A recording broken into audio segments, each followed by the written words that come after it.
Po sigurisht një gjenerat e ndërtuar mbi bazat e scrollave të TikTokut dhe të Instagramit, sigurisht që pamje të tilla u janë bërë normale në jetën e tyre të përditshme.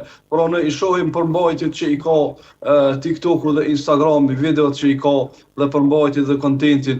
I shohim që shumica, domethënë janë pamje të tilla, pamje erotike të puthjeve, pamje ndoshta edhe të zhveshjeve, pamje edhe të sjelljeve të çrregullta. Pra kjo është një gjenerat e cila është ndërtuar mbi parimet dhe bazat e scrollit edhe të Instagramit, e TikTokut, kontenteve të tilla.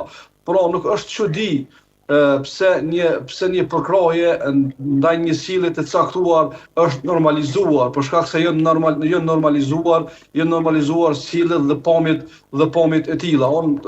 Fare nuk çuditem, mirë po çuditem nga produksioni që nuk e di në rregullat, ndalesat që I ka brenda. Si çdo lojë e caktuar, për shembull nëse I marrim lojrat sportive, si çdo lojë e caktuar I ka rregullat e veta, I ka urdhëresat e veta, I ka ndalesat e veta, domethënë I ka rekomandimet e veta.